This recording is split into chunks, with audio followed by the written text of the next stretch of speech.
Welcome everyone to Stand-Up Comedy Q&A with Greg Dean. Yay! Jody says, in your opinion, is comedy a skill that can be taught and learned, or is it something you're inherently wired for? The answer is absolutely, it can. Babies do not pop out of the womb doing one-liners. You know? Who put this cord down here? I see two of them. You know, I mean, that's not, what goes on. Funny people like myself, okay, and I grew up in a family of alcoholics. They were hilarious. Now,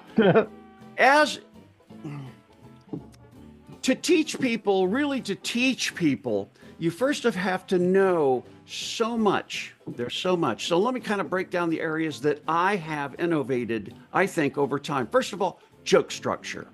Okay, that took me 17 years to figure out joke structure, and I'm still undoing the layers of it. And I presented it to the World Humor Conference, and they said it's like 5,000 PhDs all over the world, and me.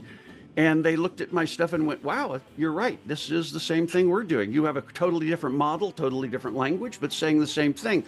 So it kind of got ratification there that I do know what joke structure is, and there is structure to them, variations to it as well.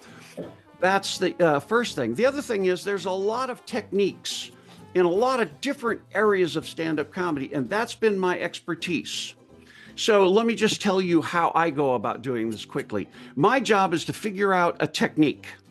Okay. Oh, that's what that technique. Now, sometimes it has a name, and I keep that name. Sometimes it doesn't have a name, so I have to give it a name.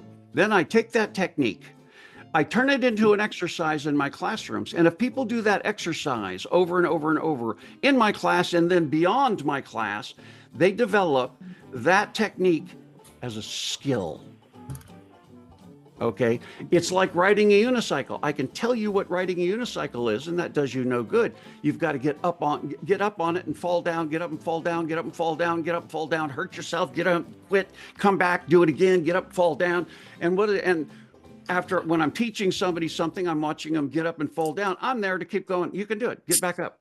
You can do it. Get back up. You can do it. Get back up. That's where I help. But now they're practicing techniques. So you go through all that angst to get up in front of an audience. Are you practicing good technique, or are you just getting really good at bad technique?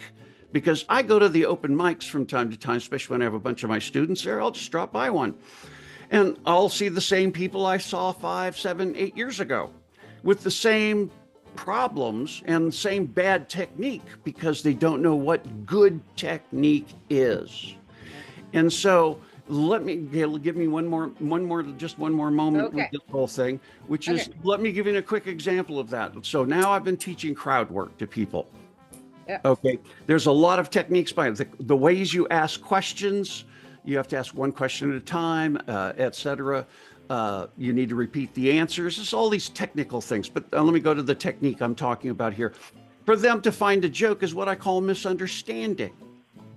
You purposefully misunderstand what the audience person said and then spit it back out to them in another way that's very embarrassing for them. I saw Russell Peters recently, and he was looking for a doctor, and one guy, the doctor said, he said, I'm a general practitioner.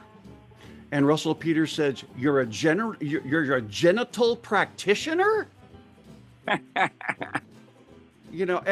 let the audience laugh, and then the guy's yelling at him, and he's going, general, oh, okay, I'm good, I know he heard general practitioner. The technique of purposefully misunderstand led him right to the joke that he saw, put it out there, and it worked. And I've done that when I do crowd work. I do it all the time. When I teach crowd work, it's one of the techniques I teach people as well, is to purposefully misunderstand, because that leads you right to a joke.